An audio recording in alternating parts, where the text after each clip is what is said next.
Hola, soy Raúl Jeremías Soriano Gómez y te invito a que escuches esta explicación. Bueno, vamos a continuar leyendo unos capítulos más del primer libro de los Reyes del Antiguo Testamento. Este libro nos habíamos quedado en el capítulo número 19. Vamos a ver qué nos sigue contando la historia de Elías que estaba y huye a Oreb. Vamos a ver qué dice el capítulo número 19. Acab contó a Jezabel todo lo que Elías se había hecho y cómo había degollado a todos los profetas de Baal. Entonces Jezabel mandó un mensajero a decirle a Elías: si tú eres Elías, yo soy Jezabel, y que los dioses me castiguen duramente si mañana a esta hora no he hecho contigo lo mismo que tú dices con esos profetas. Elías se dio cuenta de que corría peligro y para salvar su vida se fue a Berseba, que pertenece a Judá, y allí dejó a su criado. Luego él se fue hacia el desierto y caminó durante un día hasta que finalmente se sentó bajo una retama.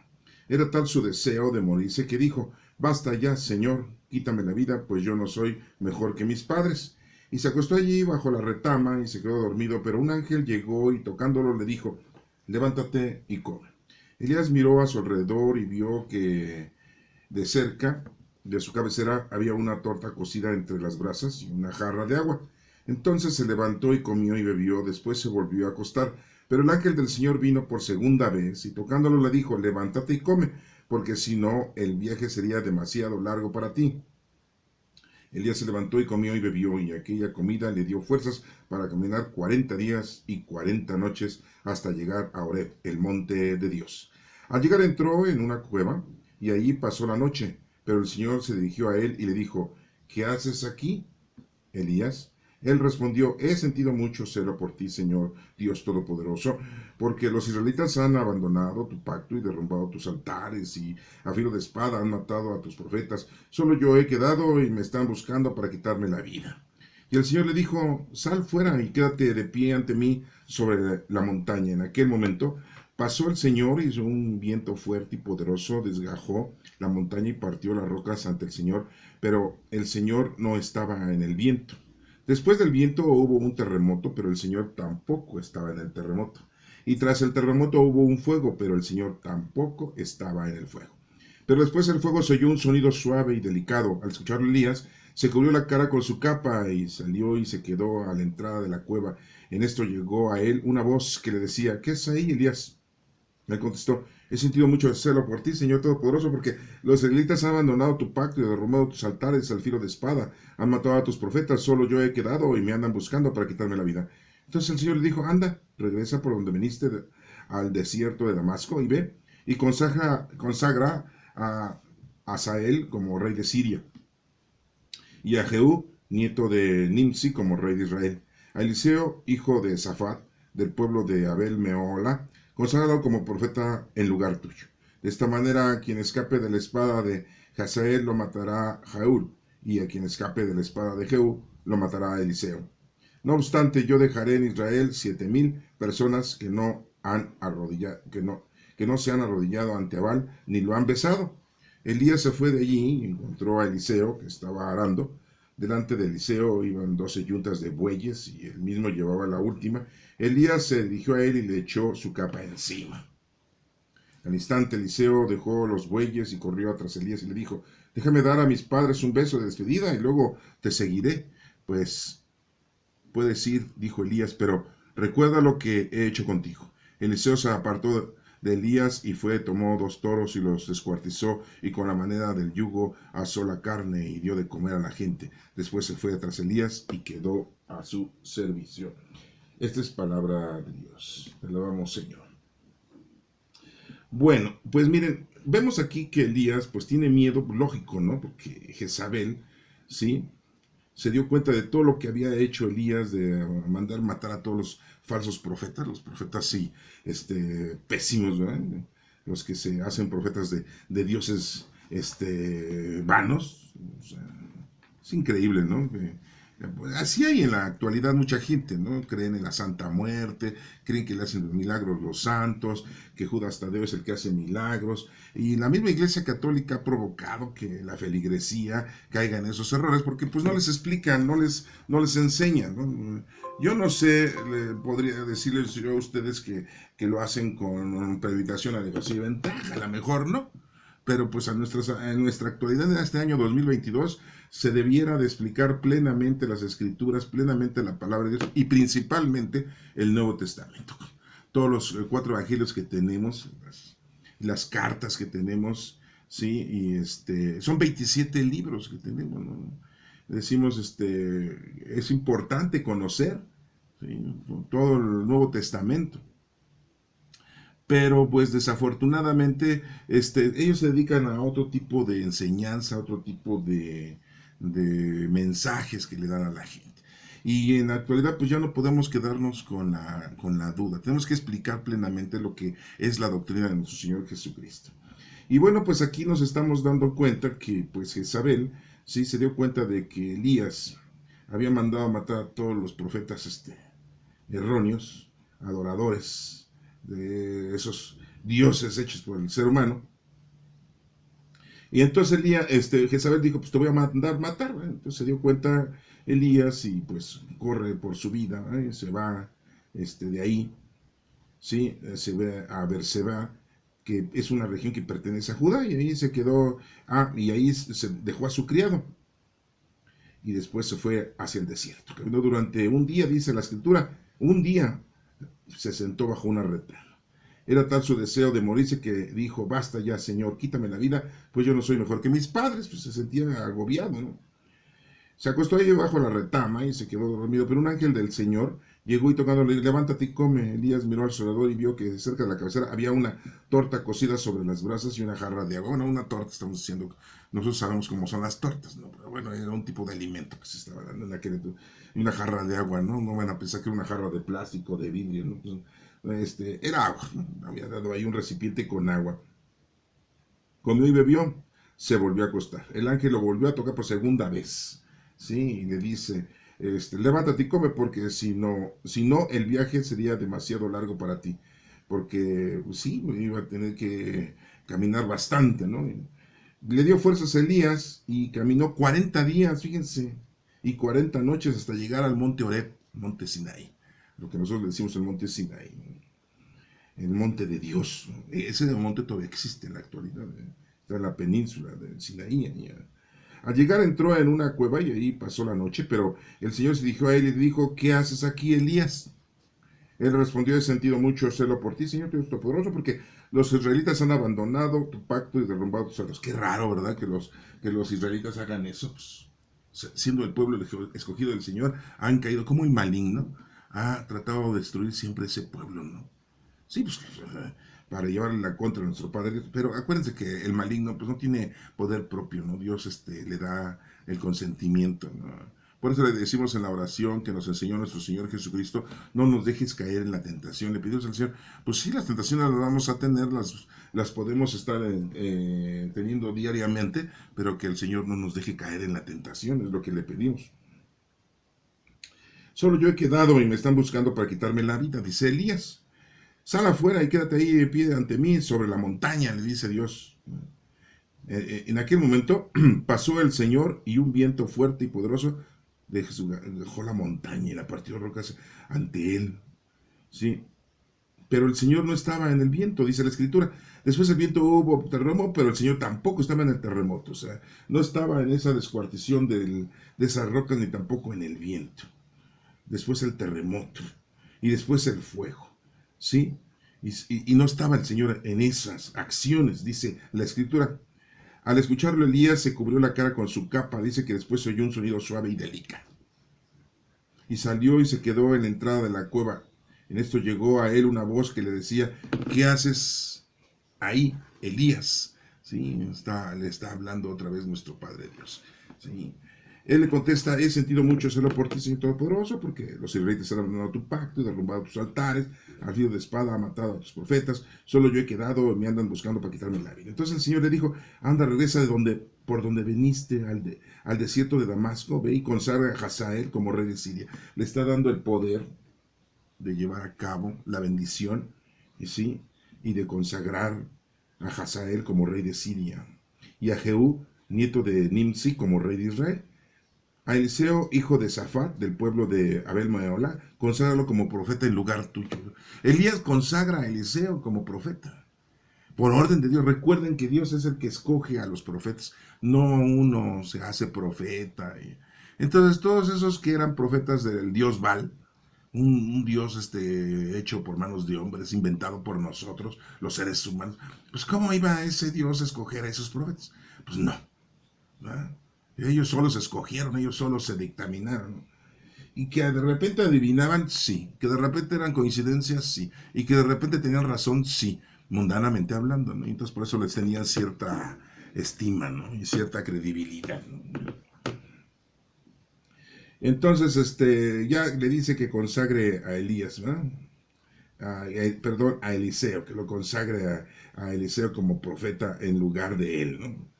Sí, entonces, bueno, pues estamos viendo aquí que pues, Eliseo es consagrado por Elías como nuevo profeta. Dice, no obstante, yo dejaré en Israel 7,000 personas que no se han arrodillado ante Baal ni lo han besado. O sea, fíjense cómo el número 7, que es plenitud, dice nuestro Señor que había 7,000 personas, ¿no? Que nunca se habían adorado, se habían hecho ídolos, habían caído en el pecado de la idolatría. Recuerden que el peor de nuestros pecados es dejar de amar a nuestro Padre Dios. Y pues, ¿cómo lo vamos? Pues hay que conocerlo, amarlo y servirlo.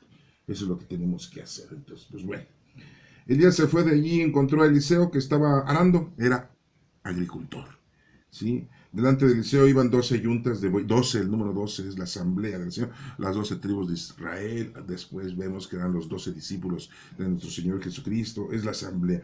Y él mismo llevaba la última. Elías se dirigió a él y le echó su capa encima, ¿no? Una forma de acción de consagración. ¿Sí? Al instante Eliseo dejó los bueyes, corrió tras Elías y le dijo, déjame dar a mis padres un beso de despedida y luego te seguiré. Fíjense cómo no había otra forma de cómo aceptar la bendición de nuestro Padre Dios. Era una forma que hoy en día, pues también en algunas iglesias y en la iglesia católica hacen ese tipo de eventos, ¿no? ¿Sí? Y vemos cómo Eliseo pues le pide a Elías permiso para poder ir a despedirse de sus padres, ¿no? Porque se va a dedicar a las cosas del Señor plenamente, va a tener que dejar el arado. Puedes ir, dijo Elías, pero recuerda lo que he hecho contigo. Eliseo se apartó de Elías y fue y tomó 2 toros y los descuartizó y con la madera del yugo asó la carne y dio de comer a la gente. O sea, hace la caridad, hace un trabajo. Después se fue tras Elías y quedó a su servicio. Era su segundo, ¿verdad? ¿Sí? O el segundo profeta que tenemos aquí, ¿no? Y la mano derecha de Elías era Eliseo. Pero bueno, esto es muy importante que ustedes lo denoten, la consagración de Eliseo, pero también que Elías habla con nuestro Padre Dios. Y en aquel momento, como dice, pasó el Señor y un viento fuerte y poderoso desgajó la montaña y partió las rocas ante el Señor, pero el Señor no estaba en el viento. Pueden pasar muchas calamidades en la naturaleza, pueden pasar muchas situaciones problemáticas en la vida, y no todo es porque digan ustedes es que el Señor las está provocando, no. Hay una acción y viene una reacción, ¿sí? Son eventos normales y naturales, ¿no? ¿Sí? Ya todo esto está, como quien dice, programado, ¿no? ¿Sí? Ahora sabemos que los temblores, pues es por una situación, ya lo han estudiado la ciencia, ¿verdad? La geología, y nos hablan de las placas tectónicas, ¿no? Bueno, los terremotos, ¿sí? Muchas veces los sentimos muy violentos, muy fuertes, ¿no? Sí, eso de que una montaña se desgaje, pues también lo hemos visto, principalmente cuando llueve, ¿sí? El fuego, de repente hay fuego, los rayos caen sobre la hierba seca e incendia los bosques. Unos son provocados por el ser humano, ¿no? Que tiran fuego en zonas áridas y se prende el fuego. Pero a lo que voy es que vean cómo nuestro Padre Dios le está dando a entender a Elías que la situación es muy diferente. Una cosa es la flora y la fauna, la naturaleza, otra cosa es la acción de Dios. Y él no se debe de preocupar. Si está con Dios, todo lo que pueda pasar en el planeta, sí, no debe de causarle ni temor ni miedo. Y bueno, pues vamos a leer el capítulo número 20. Dice, Ben-Hadad, rey de Siria, reunió a todo su ejército y a 32 reyes aliados con su caballería y sus carros de combate, y fue a la ciudad de Samaria, la rodeó y la atacó. Al mismo tiempo envió mensajeros a esta ciudad para que le dijeran a Acab, rey de Israel, Ben-Hadad dice, tus riquezas me pertenecen lo mismo que tus mujeres y tus mejores hijos. El rey de Israel contestó, tal como su majestad lo ha dicho, yo y todo lo que tengo es suyo. Los mensajeros fueron una vez más a ver a Acab y le dijeron, Ben-Hadad dice, ya te he mandado a decir que tienes que darme tus riquezas, tus mujeres y tus hijos. Además, mañana a estas horas enviaré a mis oficiales a que registren tu palacio y las casas de tus funcionarios y todo lo que les guste y tomarán parte, sí.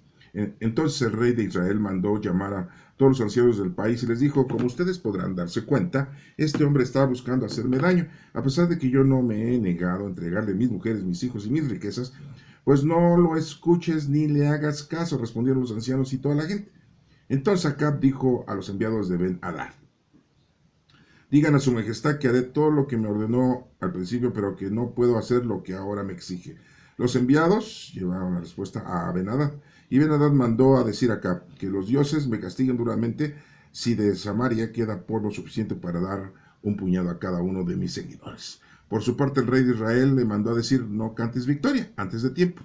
Cuando Ben-Hadad recibió la respuesta, estaba bebiendo con los otros reyes en las enramadas que había improvisado. Entonces dijo a sus oficiales, al ataque, y todos se dispusieron a atacar la ciudad. Mientras tanto, un profeta se presentó ante Acab, rey de Israel, y le dijo, el Señor ha dicho, aunque veas esa gran multitud de enemigos, yo voy a entregar hoy en tus manos para que sepas que yo soy el Señor. ¿Y por medio de quién me la va a entregar? Preguntó Acab. El Señor ha dicho que por medio de los jóvenes que ayudan a los gobernadores de las provincias, respondió el profeta.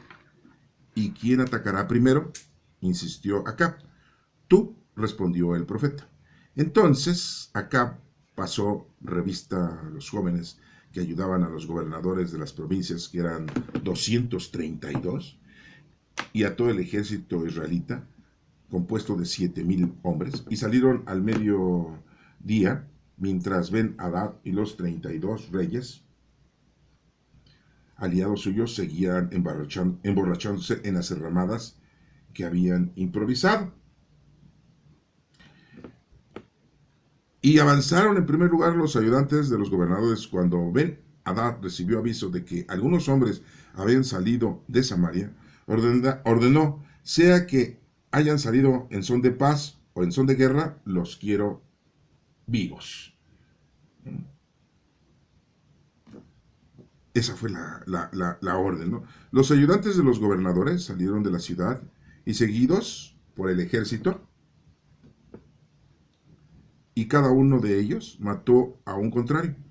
Y los sirios huyeron. Los israelitas los persiguieron, pero Ben-Hadad, rey de los sirios, escapó a caballo con algunos soldados de caballería. Entonces, el rey de Israel avanzó y se apoderó de sus caballos y carros de combate, y les causó a los sirios una tremenda derrota. Después el profeta se presentó ante el rey de Israel y le dijo, ven la fuerza del ejército y piensa bien lo que debes hacer, porque dentro de un año el rey de Siria volverá a atacarte. Los oficiales del rey de Siria, por su parte, dijeron a este, los dioses de los israelitas son dioses de las montañas, por eso nos han vencido, pero si luchamos contra ellos en la llanura, con toda seguridad los venceremos. Lo que ahora debe hacer su majestad es quitar de sus puestos a los reyes y poner oficiales en su lugar, organizar luego un ejército como el que fue derrotado, a caballo por caballo, carro por carro. Entonces lucharemos contra ellos en el llano y sin duda los venceremos. Ben-Hadad prestó atención a este consejo y lo siguió. Un año después, Ben-Hadad pasó revista a los sirios y trasladó a Afec, para luchar contra Israel. También los israelitas pasaron revista a sus fuerzas y les dieron provisiones y salieron al encuentro de los sirios. Acampados frente a los sirios, parecían apenas 2 rebaños de cabras, pues los sirios ocupaban todo el terreno. En eso se presentó un profeta ante el rey de Israel y le dijo: así dice el Señor, puesto que los sirios han dicho que yo soy un Dios de las montañas y no un Dios de los valles, voy a entregar en tus manos a toda esa gran multitud, así sabrás que yo soy el Señor. Durante 7 días los sirios e israelitas estuvieron acampados frente a frente, y el 7.º día tuvo lugar la batalla. En ese día los israelitas mataron a 100,000 soldados sirios de infantería. El resto del ejército huyó a la ciudad de Afec. Pero la muralla de la ciudad cayó sobre los 27,000 hombres que habían logrado escapar. Ben-Hadad también huyó y llegó a la ciudad y se escondió de habitación en habitación. Entonces sus oficiales le dijeron: hemos sabido que los reyes israelitas cumplen los tratos que hacen, así que pongámonos ropas ásperas y una soga en el cuello y vayamos ante el rey de Israel a ver si nos perdona la vida. Entonces pusieron ropas ásperas y una soga en el cuello y se presentaron ante el rey de Israel y le dijeron: Ben-Hadad ruega a su majestad que le perdone la vida. Acab respondió: ¿vive todavía? Para mí es como un hermano. A los hombres les pareció esto una buena señal y tomándole la palabra contestaron inmediatamente: Ben-Hadad es hermano de su majestad, pues vayan a traerlo, contestó Acab. Entonces Ben-Hadad se presentó ante Acab y Acab le hizo subir en su carro. Luego Ben-Hadad le dijo: te devolveré las ciudades que mi padre le quitó al tuyo, y tú puedes tener negocios en Damasco, como mi padre los tenía en Samaria. Yo por mi parte me comprometo a dejarte ir, contestó Acab. De este modo Acab hizo un pacto con Ben-Hadad y le dejó que se fuera. Sin embargo, un hombre que pertenecía al grupo de los profetas pidió a un compañero suyo, por orden del Señor: hiéreme por favor. Pero el otro no quiso hacerlo. Entonces el profeta le dijo: por no haber hecho caso a la orden del Señor, un león te atacará cuando te separes de mí. En efecto, en cuanto el otro se separó del profeta, un león le salió al encuentro y lo mató. Después se encontró el profeta con otro hombre y le pidió también que lo hiriera, y aquel hombre lo golpeó y lo hirió. Entonces el profeta fue a esperar al rey en el camino, disfrazado con un vendaje sobre los ojos, y cuando el rey estaba pasando, el profeta le dijo en voz alta: este servidor de su majestad marchó al frente de batalla, y de entre las filas salió un soldado y me trajo un prisionero. Me pidió que me hiciera cargo de él, advirtiéndome que si me escapaba yo le respondería con mi vida o tendría que pagarle 3,000 monedas de plata. Y como este servidor de su majestad se detuvo con otras cosas, el prisionero se me escapó. El rey de Israel le contestó: tú mismo te has declarado culpable y has pronunciado tu sentencia. Pero el profeta se quitó rápidamente el vendaje de los ojos, y el rey se dio cuenta de que era uno de los profetas. Entonces el profeta le dijo: así dice el Señor, como tú dejaste escapar al hombre que él había condenado a morir, con tu vida pagarás por la suya, y con tu pueblo por el suyo. Entonces el rey de Israel se fue a Samaria triste y malhumorado, y se metió en su palacio. Esta es palabra de Dios. Bueno, pues estamos viendo aquí la segunda parte de esta historia, en la que vemos que Acab derrota a los sirios, todo con el poder de nuestro Padre Dios, con la fuerza que nuestro Padre Dios le dio para que pudiera lograr esa gran hazaña, ¿no? Y los estos de Ben-Hadad, pues decían, el rey, ¿verdad? Decían: es que es el Dios de las montañas, ¿no? Dice, no es, vamos a agarrarlos en la planicie, y ahí sí les ponemos, y les podemos ganar, ¿no? La batalla, ¿no? Y y pues así lo hicieron, pero ya Dios le había dicho a Acab que en un año lo iban a volver a atacar los sirios. Y vemos cómo entonces pues también los derrotan, ¿no? Dice ahí: miles de hombres fueron asesinados o fueron los que perdieron la vida en esa batalla, ¿no? El resto del ejército huye a la ciudad de Afec. Dice: pero la muralla de la ciudad cayó sobre los 27,000 hombres que habían logrado escapar. También, bueno, y llegó a la ciudad y se escondió en la habitación Ben-Hadad, y pues trataba de ver qué podía solucionar, ¿no? Pues entonces sus oficiales le dijeron, hemos sabido que los reyes de israelitas cumplen los tratos. ¿Qué hacen? Vamos a hacer un trato con ellos, ¿no? Y se pusieron ropas ásperas como los judíos. Se pusieron una soga al cuello como los judíos. Y fueron a ver a Acab, el rey de Israel, ¿no? Y hacen un pacto, ¿no? De decir, pues perdóname la vida, ¿no? Dice, Acab dice, ¿a poco todavía vive? Dice, pues sí, para mí es como un hermano, ¿no? A los hombres les pareció esto muy buena señal y pues vemos que tiene esa sintonía Acab de perdonarle la vida, ¿no? Ben-Hadad se presenta ante Acab, lo hace subir a su carro, y Ben-Hadad le dijo, te voy a devolver las ciudades que mi padre le quitó al tuyo, le dice Ben-Hadad a Acab, el rey de Israel. Y tú puedes tener negocios en Damasco, como mi padre lo tenía en Samaria. No hay problema, dice, no, pues ya. Veía que no podía, ¿cómo dice el dicho, no? Si no puedes con el enemigo, únete a él, así dice el dicho, ¿no? Y pues aquí Ben-Hadad dijo, pues mejor me uno al enemigo, que es Acab, el rey de Israel, lo está protegiendo Dios y pues yo no puedo contra ellos. Y bueno, pues me perdona la vida y le voy a devolver todo lo que se le había quitado a los padres de, este, de Acab, ¿no? ¿Sí? Y bueno, entonces todo este suceso que estamos viendo nosotros aquí, pues es una actitud o una acción, diríamos, muy benévola del rey de Israel de Acab, ¿no? Dice aquí, yo por mi parte me comprometo a dejarte ir, le dice Acab.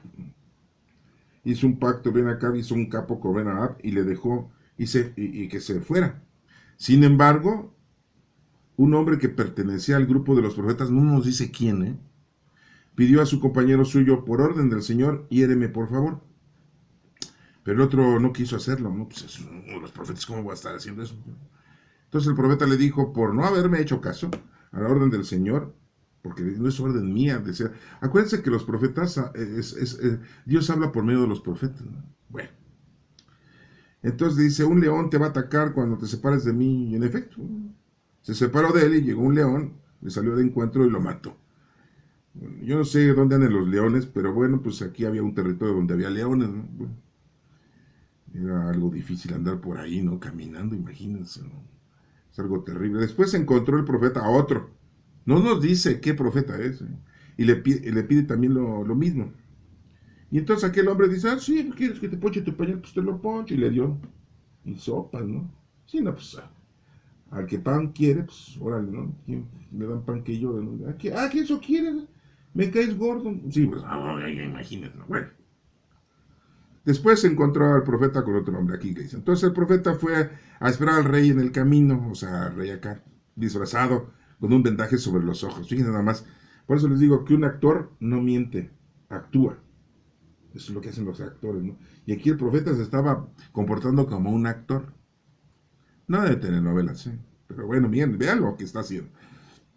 Y cuando el rey estaba pasando, el profeta le dijo en voz alta, este servidor de su majestad marchó al frente de batalla, y de entre las filas salió un soldado y me trajo un prisionero.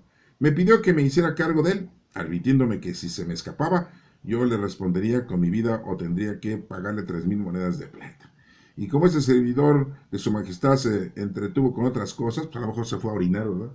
A defecar, ¿verdad? Y se le escapó el prisionero, según el actor, ¿no? Ya no profeta, ahora era actor, ¿no? El rey de Israel les contestó, tú mismo te has declarado culpable y has pronunciado tu sentencia. ¿Yo qué tengo que ver con esto? ¿No? Dice, pero el profeta se quitó rápidamente el vendaje de los ojos y el rey se dio cuenta de que era uno de los profetas. No nos dice qué profeta era. Qué mala onda con el escritor, el agiógrafo, ese escritor sagrado. No nos dice quién era ese profeta. ¿No? A mí me hubiera gustado saber quién era, no sé cómo se llamaba, no sé. Hijo de Gudelia, no sé, Gudelito, no sé, Pánfilo, ¿no? Pues no sé qué nombre hubiera tenido ese actor, ¿no? Hubiera sido un buen actor, ¿no? Bueno. Entonces el profeta le dijo, así dice el Señor, como tú dejaste escapar al hombre que él había condenado a morir, con tu vida pagarás por la tuya, por la suya, y con tu pueblo por el suyo. Fíjense lo que dice el profeta. No nos dice qué profeta es, ¿eh? Pero dice, así lo que hiciste tú, este es un ejemplo de lo que no debiste de haber hecho, ¿no? ¿Sí? ¿Por qué lo dejaste libre acá, a Ben-Hadad, y hiciste trato con él? No se puede hacer tratos con los que son idólatras, no se puede hacer tratos. Fíjense que nos dicen en la actualidad que no tiene caso que tú estés discutiendo con una persona ignorante.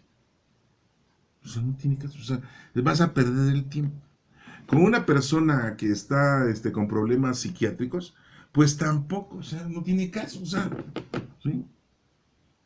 No vas a encontrar tú ninguna solución. Pues, es muy importante que tú lo tomes también en cuenta, ¿no? Entonces aquí muy claramente primero le hizo toda una actuación para hacerle ver al rey que le había regado, ¿no? Y se lo iba a cargar el payaso. Amar a Dios sobre todas las cosas y hay que obedecer a nuestro Padre Dios. Pero a veces nosotros hacemos las cosas como Pedro lo quiso hacer con nuestro Señor Jesucristo, cuando le dijo, ¿cómo crees que vamos a porque dice la Sagrada Escritura que Pedro lo regañó al maestro. No, ya ni Pablo, ¿eh? Digo, no nos cae muy bien Pablo, bueno, no sé usted, ¿no? No nos cae muy bien Pablo, pero Pedro ahí sí la canastió gacho, ¿no? ¿Cómo se pone a regañar al maestro? No, hoy en día sí, los chiquillos regañan a los maestros. No. Estamos en el año 2022 y nosotros adultos que tenemos hijos somos la última generación de regañados, golpeados por nuestros padres. Y somos la primera generación regañados y golpeados por los hijos. Y hoy en día, los chamacos sí se le ponen al maestro. Óigame usted, me está viendo con ojos de odio, me está viendo con ojos de acoso sexual. No, sí, porque esos son los chamacos hoy en día. Pues así Pedro, ¿no? Pues se puso muy digno y regañó al maestro. ¿Cómo crees que vamos a regresar a Jerusalén? ¿Qué te pasa? La última vez nos aventaron piedras. Qué bueno que no eran como David, que sí le atinaban, ¿no? No, pues si con David con una piedra mató a Goliat. ¿No? Qué bueno que no eran como David, que eran buenos para las piedras, ¿no? Si no nos hubieran matado. Y Jesús le dice, aléjate de mí. Tú piensas como los hombres, Pedro. Pues sí, ¿cómo quieres que piense? Como las mujeres. Soy hombrecito. Sí, razonas como los seres humanos. Hay que razonar, entender y obedecer a nuestro Padre Dios. Es difícil, ¿eh? Pero si tú tienes oración, comunicación con el Espíritu Santo hoy en día, pues te va a decir qué es lo que tienes que hacer y cómo lo tienes que hacer.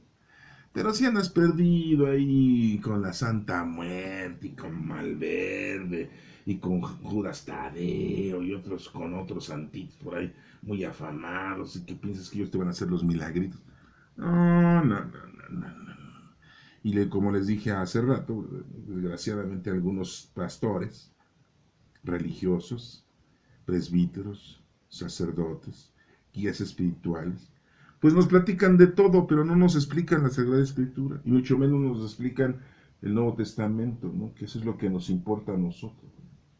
Ahorita estamos viendo la historia de esto, de los reyes, y que desgraciadamente no sabemos quién escribió el libro de los reyes, no nos dice quién, ¿verdad? Hay un señor ahí, escritor, que a lo mejor pues, nos puede decir muchas cosas raras, pero bueno, esa es la historia que nos dejaron y la tenemos aquí hace miles de años. Aunque déjenme decirles, y siempre les he tratado de decir, aguas, ¿eh? Porque muchos piensan que todo lo que está escrito en la Sagrada Escritura es palabra de Dios. Y por ejemplo, si ustedes le preguntan a un judío, le dicen, oye, ¿cuántas veces, es un ejemplo, ¿cuántas veces se menciona el nombre de Saúl en la Biblia? Y te van a decir, oh, pues un montón de veces, dirían ustedes, un montón de... No, en la escritura original, nada más se menciona una sola vez el nombre de Saúl. Y vemos en nuestra Biblia que Saúl por aquí, Saúl por allá. Saúl bajó, Saúl fue. Saúl luchó y Saúl por acá. Pero ya en nuestra traducción al español o al inglés y en la original, nada más habla una sola vez. Eso así lo dicen los judíos. Nada más una sola vez el nombre de Saúl. Entonces, imagínense, el escritor sagrado nos dice lo que se le hincha la gana. El traductor nos traduce lo que se le hincha la gana. Pasas de un idioma a otro, el que ya no lo pasa a nuestro idioma, y lo que se le hincha la gana. Y después sabemos que están cercenados los libros, principalmente los evangelios, ¿no? Sí, cercenados están, hay partes que no nos las dejaron, ¿no? Después por ahí dicen, no, que el libro de Enoch. Pero pues el libro de Enoch dicen que lo encontraron ahí en unos escritos en el Mar Muerto, dicen, según lo que dicen, ¿no? Contemporáneos a la época de nuestro Señor Jesucristo. Pero Enoch no vivió en esa época, vivió Enoch miles de años antes, o 1500 años de la llegada de nuestro Señor Jesucristo. Entonces, pues ese libro, la verdad, pues no tiene, que está muy bonito, está muy exagerado, está muy atractivo. Es como la Rosa de Guadalupe de la Sagrada Escritura, pues no está integrado aquí, pero pues divierten. Ay, no, pero a la gente se apasiona. Ay, no, es que no habla del fin del mundo. Es que no habla de los gigantes que hubo en el planeta Tierra. Es que no habla de los extraterrestres. Es que no habla de cómo van a asustarse las situaciones en el planeta Tierra. Y habla de un montón de ángeles y ángeles por aquí y ángeles por allá. Ay, joder. Y a la gente como le encanta toda esa argüenda, ¿no? Nosotros, bueno, pues nada más nos dedicamos a cerciorarnos en lo que dice la Sagrada Escritura, pero no todo lo que diga aquí es palabra de Dios. Pues tengamos mucho cuidado. Todo esto que les platico yo a ustedes es para que ustedes se den cuenta que la situación no es muy fácil. Ustedes pueden leer algo y lo entienden, pero la verdad es que está difícil, ¿no? El tener una aceptación plena y concisa de todo esto. Necesita mucho estudio, mucha preparación. Yo por eso les invito a que escuchen esta explicación, pero ustedes tienen la última palabra, pueden ponerse a estudiar, pueden ponerse a investigar, pueden ponerse a leer, a releerlo, pero no sin antes, ¿no? Sin antes de hacer todo esto, lo primero que tienen que hacer es invocar al Espíritu Santo y pedirle al Espíritu Santo que los llene de conocimiento y sabiduría para poder entender esto. Ustedes dirán, bueno, usted siempre da esta explicación y nunca escuchamos que usted al principio haga la oración del Espíritu Santo. Bueno, no se las comparto, pero pues yo siempre, antes de empezar esto, pues siempre le pido a nuestro Padre Dios, al Espíritu Santo, que me guíe qué es lo que debo de explicarles a ustedes, ¿no? ¿Sí? Y no es que yo vaya a perder tiempo en hacer la oración, pues, ¿no? Una simple forma de decir, Espíritu Santo, dime qué es lo que tengo que hacer, es más que suficiente. Pero si quieren, pues próximamente les explico todas las veces que explique, pues hacemos la oración. Hay muchas oraciones al Espíritu Santo, la que tú quieras inventar. La cosa es invocar al Espíritu Santo, como tú quieras, señores. Estupendo. ¿Eh?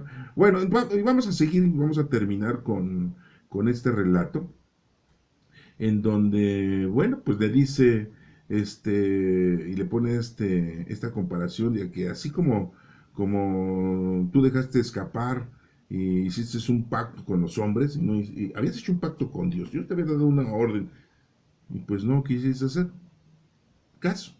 Entonces, esa es la forma de cómo Acab se iba a finiquitar, ¿no? Iba a acabar con su reinado. Sí, porque ya Dios, ya había, en el otro capítulo, ya Dios le había dicho quién iban a ser los reyes, ¿no? Sí, que muy claramente Elías le dice, vas a consagrar, ¿no? Sí, hasta Eliseo le dijo, te vas a consagrar a Eliseo, ¿no? Para que también sea profeta, ¿no? Y bueno, pues ya Dios había escogido porque ya iba a pasar toda esta situación. Entonces, pues nos la están platicando para que lo podamos entender, ¿sí? Y vean cómo entonces, pues, Elías huyó de Jezabel porque sabía que pues, lo quería matar, pero pues Dios sabía que no, eso no iba a resultar. Más bien le dijo, ve y haz lo que te he encomendado, ¿no? ¿Sí? Y consagra a Hazael, le dice, como rey de Siria, y a Jehú, nieto de Nimsi, como rey de Israel. O sea que Acab, ya, pues, ahora sí que Acab iba a acabar en su vida, ¿no? Porque ya Elías le había dicho que iba a consagrar a Jehú, que era nieto de Nimsi, ¿sí? Entonces, pues vemos aquí como, pues, sí, Acab derrota a los sirios con el poder de Dios, pero pues perdona, ¿no? Aquí, ¿quién es el que perdona? Entonces, en la iglesia católica van y se confiesan, nos confesamos con el sacerdote y pensamos que el sacerdote nos está perdonando. No, el que nos perdona es nuestro Padre Dios, solamente estamos haciendo enfrente de un ser humano nuestra revelación de nuestro destrozo que hacemos en nuestra vida cotidiana. Pero quien nos perdona, quien nos juzga, es nuestro Padre Dios. Bueno, pues ahí se los voy a dejar para que ustedes lo puedan releer y lo puedan estudiar. Que Dios te bendiga.